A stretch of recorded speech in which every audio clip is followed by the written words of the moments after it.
بسم الله الرحمن الرحيم الحمد لله رب العالمين وصلى الله وسلم وبارك على سيدنا محمد وعلى آله وصحبه أجمعين اللهم علمنا ما ينفعنا وانفعنا بما علمتنا وزدنا علما إنك أنت العليم الحكيم اللهم آمين وبعد. We continue with Riyasolihen by Imam Nawawi rahimahullah ta'ala ونفعنا الله بعلومه في الدارين آمين. Inshallah, we'll be concluding the section on the mannerisms and the etiquettes of eating and that which pertains to food and drink. And so the chapter, our first chapter for tonight is chapter 114. Imam Nawawi rahimahullah ta'ala, he titles it باب بيان جواز الشرب قائما وبيان أن الأكمل والأفضل الشرب قاعدا. Here Imam Nawawi says, chapter on the permissibility of drinking while standing and the virtue to drink while sitting, and that the preferred position is to drink while sitting. The ahkam al-shar'iyya, before getting into this, the Islamic rulings, there are two types. There are rulings that are ma'qulat al-ma'na. There are rulings that the meanings and the purposes of these ahkam we can understand. It's clear. Why did this law, why was this hukum commanded to us in this deen? These are the reasons, these are the benefits, all right? These are the purposes. And there are other ahkam that are not ma'qulat al-ma'na, that we don't understand the reasoning behind them, but we simply perform them because that is Allah's command. And so, for example, the number of salawat, 5 prayers a day, Fajr is 2, Maghrib is 3, Dhuhr is 4, Asr is 4, Isha is 4, morning prayer, afternoon prayer, Asr prayer, all the prayer times around the timing of the sun.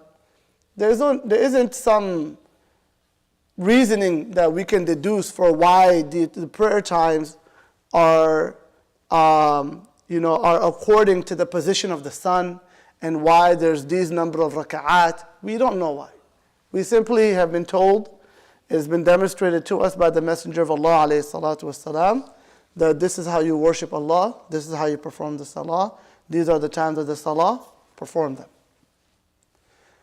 Amma many other ahkam, such as, for example, drinking while standing, why did Sharia prohibit that? Or we said yesterday, breathing into a container or blowing into a container, a vessel, be it a drink, or be it a bowl of soup or a plate of food, that's prohibited. And we said the reason behind that prohibition is a few. One is that it's disturbing to the other people if they're drinking with you, right? And so there's a disturbance because traditionally people shared plates, and so when you blow into a food and other people are eating with you, it's disturbing. Or people shared cups. If you blow into a cup that other people are sharing with you, it's disturbing. That was the primary reason why it was prohibited or forbidden to blow into a vessel or to breathe into it.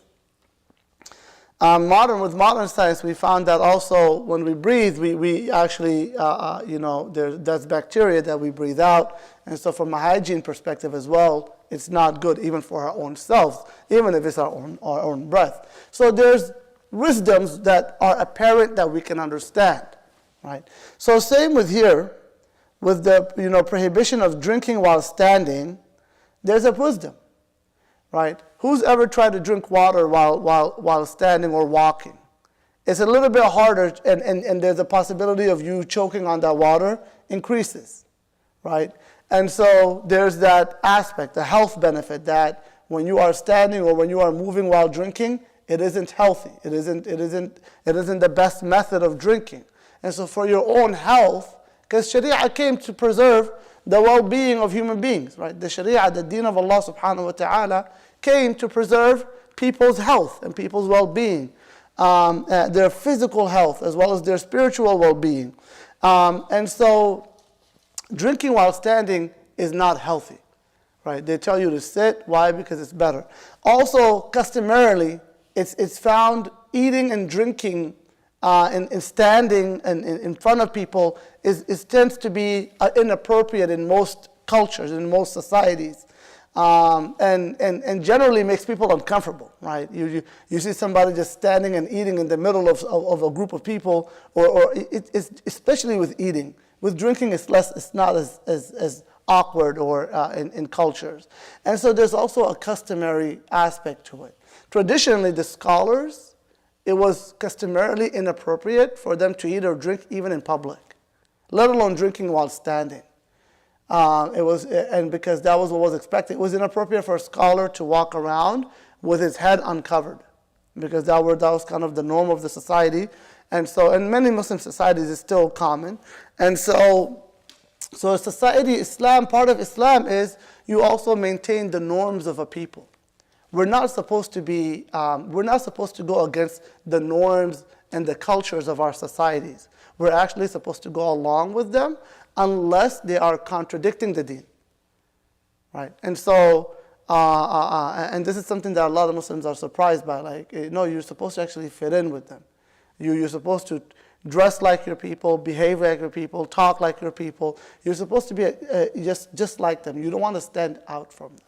You only want to stand out from your people when it's regarding matters of deen that we're supposed to have a clear position on, or there's some type of benefit in da'wah or something of that sort. So these are some of the ahkam and some of the kind of larger rulings behind the ahkam of Sharia. So there's some hikam. The reason I'm sharing this is to show us that the prohibition on drinking while standing, there's some wisdoms behind it. There's some reasoning behind it that we're able to understand. Now, the harms of drinking while standing aren't severe enough to make it haram. It's not severe enough to make it haram, so therefore, what's the ruling? Makruh. When the harm is extreme, then the ruling becomes haram. Right? That's another principle you can use. Well, there are two levels of prohibitions, right? There are things that are forbidden, that are haram and sinful. And they're also levels. They're not all equal. There are major sins, minor sins. And then there are prohibitions that are we're not supposed to do it. They're not good for us. But if we did it, there's no sin. Because the harm of it isn't extreme enough that Allah would make a haram upon us. And so that's one here. Another thing that's important to reflect on is that when we talk about halal and haram and what's permissible and not permissible, we're talking about the legalities of rulings. Yes, brother, you had a comment, question? Can something be makruh for somebody, but if it's hurting the other person, can it become haram for them? Yes, it can. So this is something that is makruh, but it's causing harm to other people? Is that the question? Yeah, so if one person has a health issue that comes up when they're standing and drinking, for example. Yes. Generally, no one has a health issue. But if that person has a health issue, is it haram for them? Yes. So the brother asks, can something that is generally makruh become haram for someone? I'll add that yes. Above this, or beyond this, something that is permissible can become haram for someone. For example, let's say allergies, right? Somebody is allergic to eggs or peanuts, and they know they're allergic to it, and it causes harm to them. It is haram for them. Beyond the health, right? Beyond the health reason, if they were to be like, well, I don't care, I'm just going to eat it and deal with it. It's actually haram to cause yourself significant harm. If it's minor, trivial harm, like, overeating, it's not good for you, but it's not, maybe over a long period of time, but it's not, it's not something that is significantly, like, okay, it's haram, but it's makruh. But if it's something that is seriously harming you, then even if it's permissible generally, it can be haram in your case. And so that applies to makruh as well. If somebody's allergic to honey, we're supposed to drink honey, and honey is beneficial, and maybe they have an allergy to it, then it's haram in their case to drink that. Our scholars, they say that it is haram to harm the body with significant harm. We're not talking about minor harm because, we're always doing some level of harm to ourselves with the bad lifestyles that we have, right? You overeat, maybe you eat too much hot spices, or things like that, heartburn. You shouldn't, right? But there's a small, right, a smaller portion, or some small amount of harm being done, but it isn't significant enough to make it haram. But when something is going to cause a serious allergic reaction or cause you some serious health issues, then now at this point, this thing becomes haram upon that person. So yes, the answer to your question is yes. I wanted to comment, one additional comment, is that, so we're talking about rulings and permissibilities, right? It's important to have fiqh, because this deen isn't, it requires wisdom. And that's what the Prophet ﷺ, he said, if Allah wants good for a person, He grants him understanding of the deen. Because without understanding of the deen, you can either become an overzealous person who's extreme, or you become a careless person who rejects the boundaries and the commands of Allah. Without fiqh, you don't know how to conduct yourself with the deen of Allah subhanahu wa ta'ala. So either you become very extreme and you cause a lot of harm with the claim of deen. Deen, and you're making people's lives very difficult. Unnecessarily, you're making people's lives difficult. Or you're just like, Allah Ghafur Rahim, brother, it's okay, just do whatever you want. It's okay, don't worry about it, just do. Then at that point, what are you doing? You're just going to transgress. You're going to do haram because you're just like, Allah Ghafur Rahim. Allah doesn't burden a soul more than it can bear. I understand, but you have to have understanding to justify your behavior.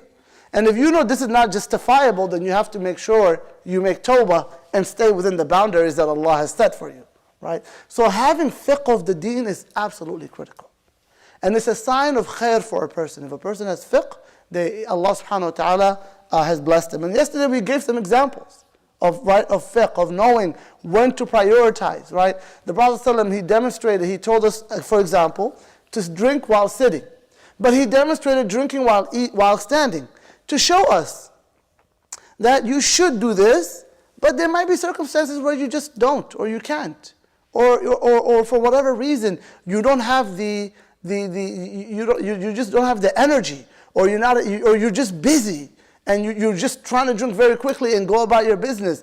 And so, or you're just distracted and your mind isn't present, right? You're just not mentally there. So you know that this is permissible. You don't feel a sense of guilt about it, right? So having that fiqh is important, right? And so that you know. Now, on the other end of this, or another aspect of this that we need to reflect on, is that the sunnah of the Prophet ﷺ, we don't follow it just because, the hukum, or we shouldn't minimize the commands of the Prophet ﷺ because it's not wajib. Oh, it's a sunnah, brother. Why are you making a big deal of it?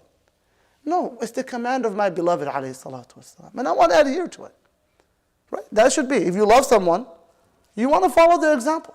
You want to be like them. You want to, adopt their way of life. You want to adopt their character. You want to adopt their habits. You want to talk like them, walk like them, behave like them, drink like them, eat like them, sleep like them. Because you want to be like this person. They're your idol. They're the person you look up to. They're your beloved, alayhi salatu wasalam. So the sunnah, we shouldn't ever minimize it, thinking, oh, this is just sunnah. It's not a big deal. This is not wajib, or this is not haram. It's not a big deal. It isn't, yes, from a fiqh perspective, yes, it's not a primary, right? Like it's not a major ruling. It's more of the minor rulings, yes. But when it comes to everything pertaining to the Prophet ﷺ is a big deal. See? Everything about the Prophet ﷺ is a big deal. How he drank is a big deal. How he slept is a big deal. Because why? That is the example of Allah's Messenger ﷺ, and we love him with more than our own lives. We love him more than we love our own selves.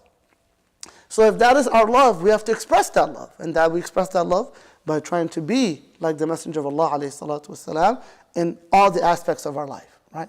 And so that is why our ulama, they didn't, they preserved these ahadith. Somebody would think, why are there so many ahadith just about how to drink? What kind of religion talks about drinking in a whole chapter or book? Right? Just drinking to stand or drinking sitting. We're like, well, you don't understand the love we have for God's messenger. Right? It's not just about social justice. It's not just about, preserving people's lives or worship and devotion. It's about every aspect of life. It's about beautifying our lives with the beautiful example of Allah's messenger, sallallahu alaihi wasallam. Right? So it's also important that we embody this love.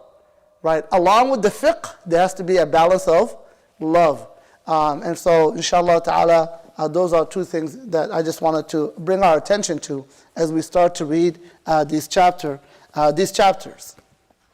Because again, these issues are very, minor issues, and so somebody might not make a big deal of it. So we need to understand it is a big deal because it's pertaining to Allah's Messenger, sallallahu alaihi wasallam.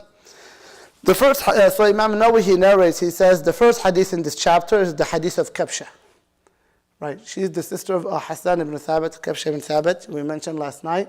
So the Prophet ﷺ visited her, and when he came, he drank from a vessel, a skin, kind of a water vessel made of animal skin, and he ﷺ drank it while standing, and he drank from the vessel directly, and so this showed that drinking while standing is permissible. Drinking while standing is permissible.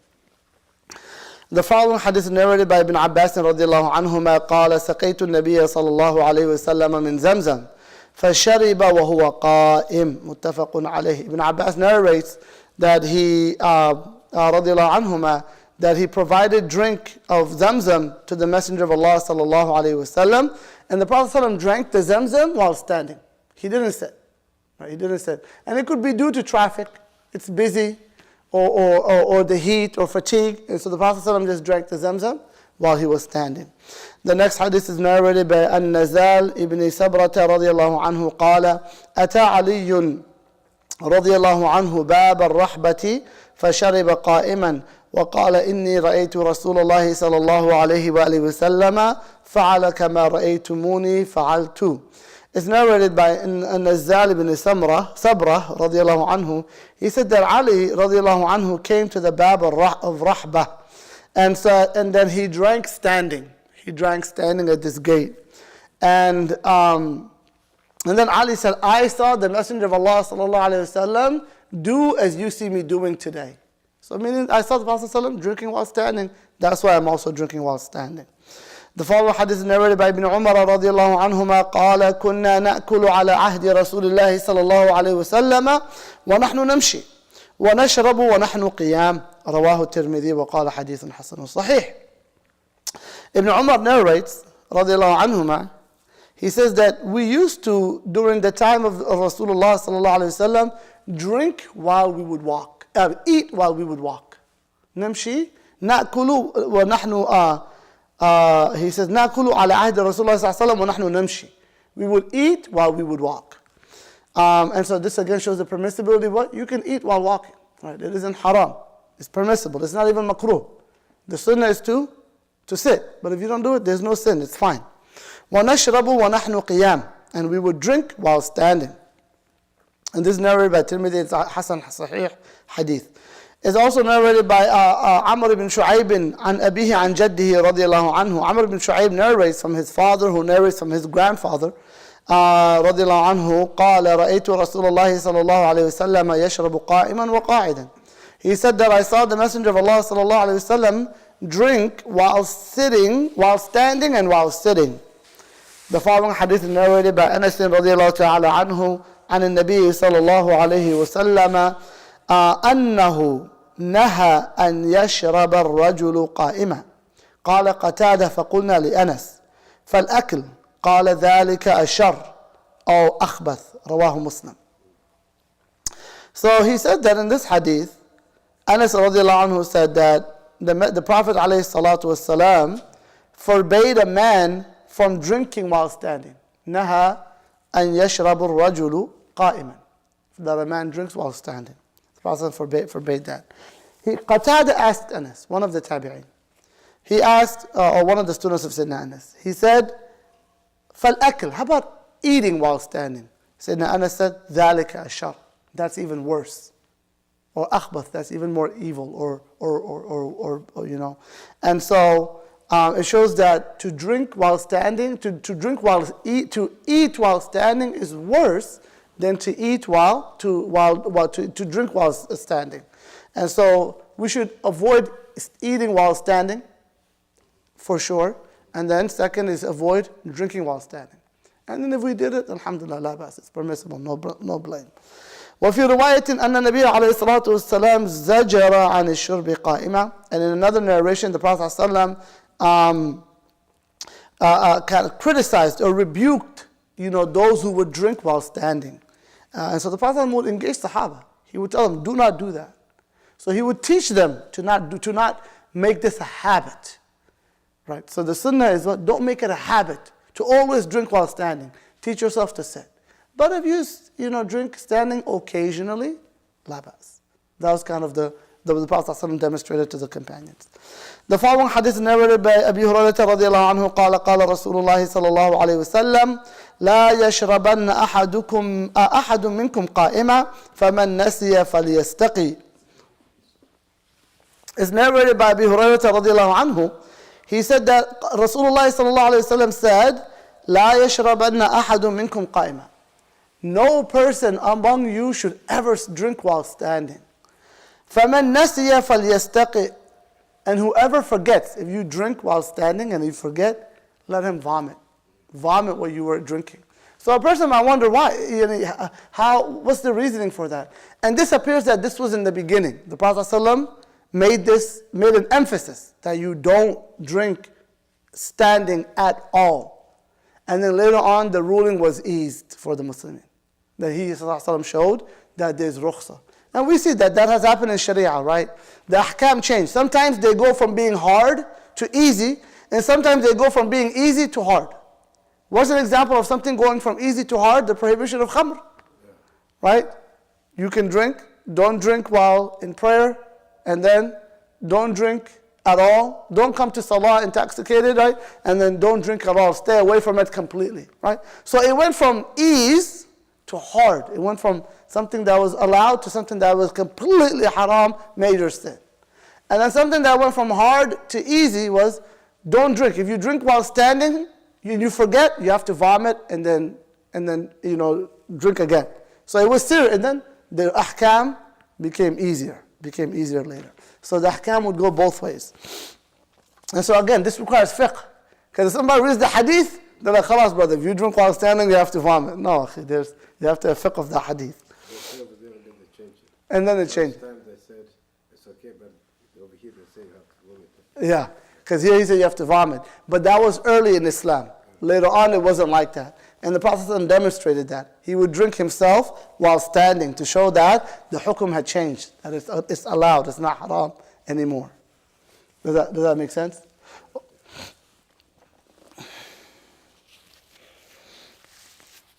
Or that, it doesn't necessarily mean it was haram, but the hukum wasn't as serious as it was in the beginning. All right, and so the next chapter, Imam Nawawi rahimahullah, he says, باب استحباب كون ساق القوم آخرهم شربا. He says that chapter on the recommendation or the istihbab for the person serving the people to be the last person to drink. So if you're the one serving the people, you should be the last person to drink, the last person to eat. Generally, we said during Sahaba time, there would be one, whoever the host was, would be providing the water, provided to the first person, and then that person would rotate it to the right. And so that person who's serving, as he drinks after everybody drinks. Right? And this we can also apply it today. If you have guests, serve your guests, make sure everybody has a dish, has a drink, has whatever they need, and then afterwards you make yourself a plate. Right? So you put your guests ahead of yourself. Traditionally, the women, they don't eat there until all the family members eat first. Right, whenever there's an occasion, right, because the women are generally preparing the food, so they would eat after the men, they serve the men, right, because they're the ones providing the food. So this is a sign of generosity. It's a sign of karam, a sign of khuluq, right, that you always put your guests ahead of you. And so this was something that you even saw, with the women when they would prepare the food. And so this hadith, there's only one hadith in this chapter, it's narrated by Abi Qatada radiallahu anhu, عن النبي صلى الله عليه وسلم قال ساق القوم آخرهم. The Prophet ﷺ said that the one that serves the community with drinking water should be the last one who drinks. رواه الترمذي وقال حديث حسن صحيح. The following chapter, Imam Nawawi titles it باب جواز الشرب من جميع الأواني الطاهرة غير الذهب والفضة وجواز القرع وهو الشرب بالفم من النهر وغيره بغير إناء ولا يد وتحريم استعمال إناء الذهب والفضة في الشرب والأكل والطهارة وسائر وجوه الاستعمال. So here Imam Nawawi rahimahullah, he says a bab on the permissibility of drinking from any pure container, any pure vessel, except gold and silver. So we can eat and drink from any vessel except vessels that are made of gold and silver. And this is something that the kings would do, traditionally, because it was a sign of wealth, right? You would have gold vessels, gold cups, and things of that sort. And so this was forbidden in Sharia, that drinking from gold cups or silverware, also still common in societies, that they would, if you had wealth, you would buy, your utensils would be made of silver. And that's haram, to drink from using cups or that are made of silver, or plates that are made of silver, or any type of really, container, vessel that is made of silver is haram. We can't use it. And so this only applies to gold and silver. It doesn't apply to other expensive, elements. So if a person had, some type of expensive, material that they made their utensils out of, or something out of extravagance, it isn't haram. It's makruh. A lot of our scholars say it's makruh, but it isn't haram. It isn't sinful. But gold and silver is sinful, is prohibited. And then he also says, rahimahullah, and the permissibility, al-jawaz al-kar'. The kar', he says, is sharb bil-fami min al-nahri wa ghayrihi bi ghayri ina'. He says it's to drink, wala yad. Kar' is to drink from a river without any vessel. Like to just kind of dip your face in and then you sip from the it's just halal, it's permissible. There's no sin if a person, or there's no karaha if a person did that. If you use, a lot of people use their hand, even if they don't, it's okay. Even if they don't use their hand, it's okay. But this is from like something like a river, or something of that sort, a spring, or at least in a form where you're drinking from it. But if it's a vessel that other people are drinking from, you're not supposed to, because you're sharing it, and you can't do that when you're sharing the vessel with other people. Or when you're pouring from that vessel for other people. When you're pouring, you can't do that. So is that clear on the ruling, right? So it's allowed to drink from a river directly, a large body of water, without using any vessel or without even using the hand. And we mentioned that regarding gold and silver, all utensils, drinking, eating, wudu, carry water, anything, it's not allowed. We don't use gold and silver vessels, utensils at all. Other than that, it's allowed. It's makruh for other expensive, material that they might be made of, but not haram. The first hadith in the chapter is narrated by Anas radiallahu anhu قال حضرت الصلاة فقام من كان قريب الدار إلى أهله وبقي قوم فأتى رسول الله صلى الله عليه وسلم بمخضب من حجارة فصغر المخضب أن يبسط فيه كفه فتوضأ القوم كلهم قالوا كم كنتم قال 80 وزيادة متفق عليه هذا رواية البخاري. It's narrated by Sayyidina Anas radiallahu anhu that حضرت الصلاة, that the prayer time had entered. فقام من كان قريب الدار إلى أهله. The people that were near their homes, they went home to make wudu for salah. وَبَقِيَ قَوْمٌ. There were a large group of people that were still there. There must have been some type of gathering. And there was a large group of people that were still there. And it was time for salah and they had to make wudu. But they don't have anywhere to go to, or they don't have access to water. وَبَقِيَ قَوْمٌ فَأَتَى رَسُولُ اللَّهِ صَلَى اللَّهُ عَلَيْهِ وسلم بِمَخْضَبٍ مِّنْ حِجَارَةٍ. He said that the Prophet ﷺ, a stone trough with water in it was brought to the Messenger of Allah ﷺ. Like it was some type of bowl, some type of vest container made of stone, right? Made of clay, made of stone. Yeah, from clay. And so it was brought to the Prophet ﷺ. It's a small, he says that فَصَغُرَ الْمِقْضَبِ, that it was too small for him to spread his hand inside it. The bowl, this vessel that was brought, was so small that the Prophet ﷺ could not completely open his hand inside the vessel. Meaning it was really small. It's a very small vessel, right? He barely is able to just fit his hand in there. And so this vessel was brought, this bowl made of stone, and the Prophet ﷺ puts his hand in there, and there's water in there, and he puts his hand inside the water, alayhi salatu wassalam. And it was too small, so the Prophet ﷺ couldn't open his hand. It just stayed kind of closed. But it sufficed for performing the ablution of the whole hand. And so he said, فَتَوَضَّأَ الْقَوْمُ كُلُّهُمْ. He said that the entire people that were there made wudu from it. And so this is one of the miracles of Rasulullah that no other Nabi performed. Other Anbiya, they would create water from the earth. Musa alayhi salam, he struck the rock and there were 12 springs. Ayub alayhi salam, he struck the earth and there was a spring that came out. Rasulullah water would come out from his hands. That was unique to him. On more than one occasion, he alayhi salam would put his hand in a vessel and the water would keep increasing. It wouldn't end. And this was done numerous times. One of the miracles of the Prophet ﷺ, he would put his hand in a vessel and the water would come. Now the Prophet ﷺ, he didn't keep his hand out in the vessel, the water wouldn't pour, to keep the qudra of Allah covered. See, this our dunya, we don't see the qudra of Allah without sabab.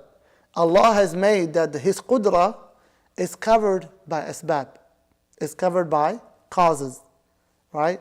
But you drink medicine, Allah gave you shifa, but He put that shifa, He covered it in a medicine. That's how the whole dunya is, right? All of this is the qudra of Allah, right? Nothing has power of itself. All of it is Allah's power that's making all of this khalaiq, and everything living and existing and moving is by Allah's power subhanahu wa ta'ala. But He's made a hijab. There's a hijab, there's a cover. And so the cover is asbab. And there's a test. Allah subhanahu wa ta'ala wants us to what? Put our trust in Allah and not put our trust in asbab. Don't put your trust in the medicine.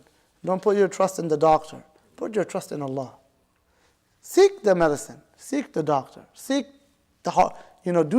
Seek the means you need, but you don't put your heart and your tawakkul and your hope and your faith in those objects. Right? This is the test of the dunya. Right? That even when you don't have money, you put your tawakkul in Allah. It's not the money or the job that's going to give you your wealth. Although that is the sabab. Right? That is the sabab. It is Allah subhanahu wa ta'ala who provides it. Inna Allah huwa ar-razaqu dhul quwwati al-mateen. And so the Prophet ﷺ, even when he performed miracles, he made sure that it was done with some sabab. It was hidden under some sabab. It wasn't immediate. Occasionally things were maybe the splitting of the moon, but when it came to the occasion of the increase of water or increase of milk or increase of food, this also would happen with food. The Prophet ﷺ would not display it, but he would hide it. And so his hand was in the water, and the water would keep coming. And so Sayyidina Anas was questioned. He was questioned. Kam kuntum? How many people were there? How many were you? He said, قال 80 وزيادة. We were 80 or more. So he estimates that, there were a large group of people. So his estimation was that there were roughly 80, plus people. That's how many people made wudu from that little bowl, right? A little bowl that the hand of the Prophet ﷺ was placed in. وفي رواية لمسلم أن النبي صلى الله عليه وسلم دعا بإناء من ماء فأتى بقدح رحراح فيه شيء من ماء فوضع أصابعه فيه قال أنس فجعلت أنظر إلى الماء ينبع من بين أصابعه فحرصت من توضأ ما بين 70 إلى 80. So in the other version narrated by Muslim, Sayyidina Anas, he says that then the Messenger of Allah sallallahu alaihi wasallam, he asked for a vessel of water to be brought to him, and he was brought with a qadah rahrah fihi shay'un min ma'. A vessel made called rahrah, and I believe that rahrah is something made of metal, some type of metal. Let me see. A broad utensil is how they translated it. No, not metal. Astaghfirullah. This one, the rahrah is a vessel that is wide but not deep. So it's kind of a wide bowl, but it doesn't go deep, right? So it's very flat. It's a flat but wide bowl.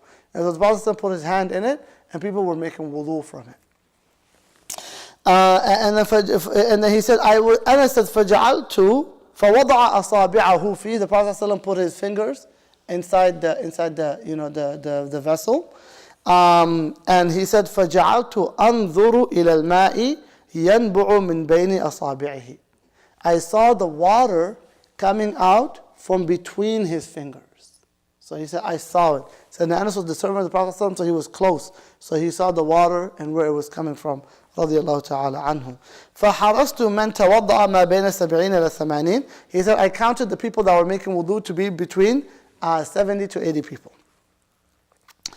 It's narrated by Abdullahi ibn Zayd رضي الله عنه قال أتانا النبي صلى الله عليه وسلم فأخرجنا له ماء في تور من سفر فتوضأ.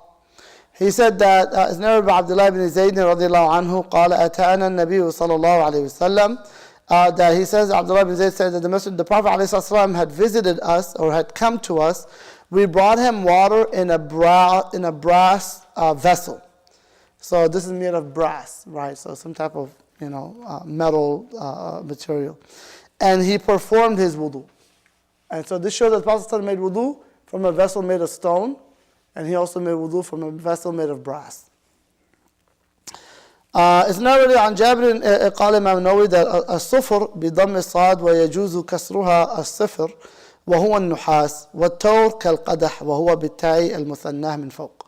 عن جابر رضي الله عنه أن رسول الله صلى الله عليه وآله وسلم دخل على رجل من الأنصار.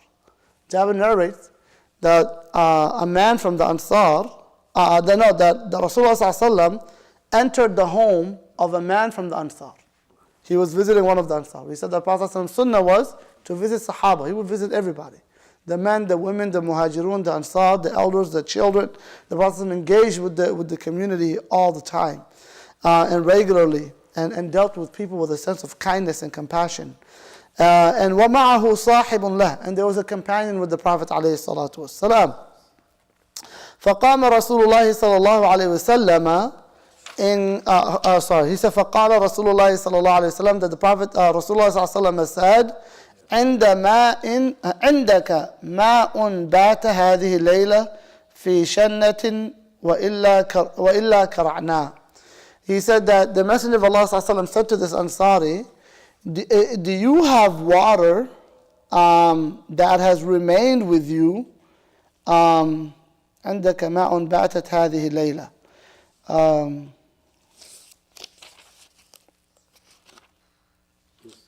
I'm looking at the translation. Yeah, he said, if you have some water left this night in a canteen. So do you have, the Prophet asked him, do you have some water left this night in a canteen? It says, fi shanna. Or he said, otherwise we shall sip from a stream. Yep. Meaning if you don't have any water, because to get water, there's no faucet, right? So to get water, you have to get it from the well, and then you store it. So the Prophet asked, do you have any leftover water from the previous day? Okay, if you don't have it, then we're going to go and we're going to drink from the stream of water. Right? I think you need cold water. Cold. It could be cold water, but the Prophet asked if you had any water. Do you have any leftover water from last night? Okay. Did they mention cold water in there? Cold water. Okay, that's possible. But the Prophet, he said, "Indak ma'un bata." He said, you have water that you have with you from last night. Because bata means something to stay overnight. هذه ليلة, bata هذه ليلة, that is with you tonight. Or that's left over. And so the Prophet said, he said, otherwise we'll drink. So again, he said, a shan is al-qarba. It's a type of a skin. So he said, do you have any water left in the skin? Or they said canteen in a type of skin? Qarba? Okay. Animal skin, right? Yep. Yeah, because they would use animal skin, right? And they would, what do you call it? Tan it, right? You take the animal skin, you tan it, you clean it up, and then stitch it and secure it, and then you would use it. Nomadic people use that one. Yeah. Store the water. To store the water, yeah. Yeah, it's an ancient practice that even the Arab used to do. Yeah. Yeah, and it keeps the water cold. Yeah, it keeps the water cold. It doesn't heat up, yes. All right, so we have two final hadith, and then inshallah we're done with the chapter. The second to last hadith is narrated by Hudhayfah radiallahu anhu. إن النبي صلى الله قال إن النبي صلى الله عليه وسلم نهانا عن الحرير والديباج والشرب في آنية الذهب والفضة وقال هي لهم في الدنيا ولكم في الآخرة. Hudhayfah radiallahu ta'ala anhu narrates that the Nabi alayhi salatu wasalam prohibited us to wear silk or brocade. It's a type of, I would want to check the dibaj and what that refers to. How do they translate it in your book? Over here, Yeah. you know the person you go with Nabi Muhammad sallallahu alaihi wasallam with him, he was people to think like Abu Bakr. No, not that one. That was the second hadith, the one after. Okay, he says, Zulayha radiallahu anhu.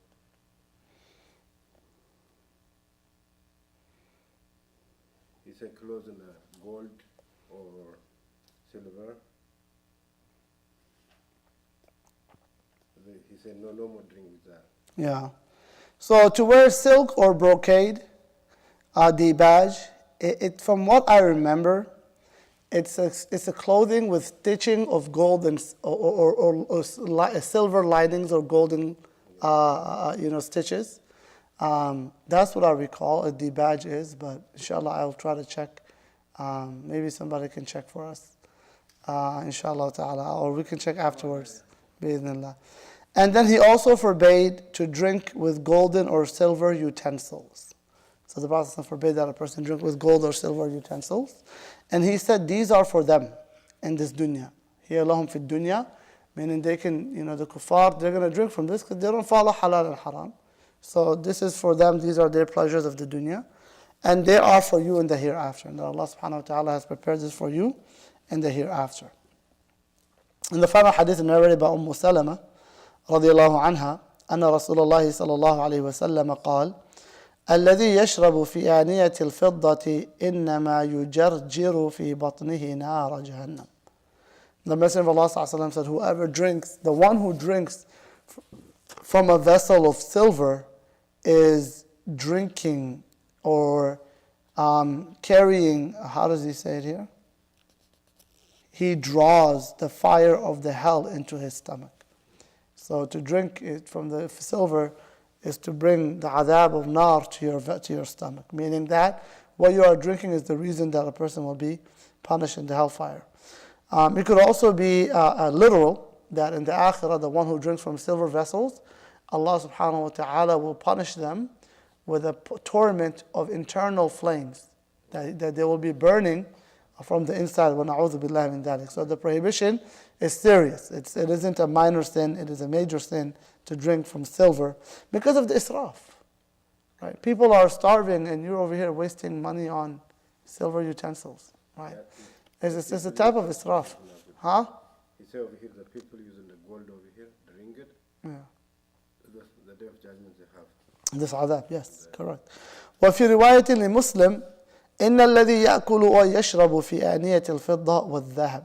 narration by Muslim, the one who drinks from the containers of gold or silver. So inshallah, I mean, alhamdulillah, I don't think, any of us here are using silver utensils or gold utensils or anything of that sort.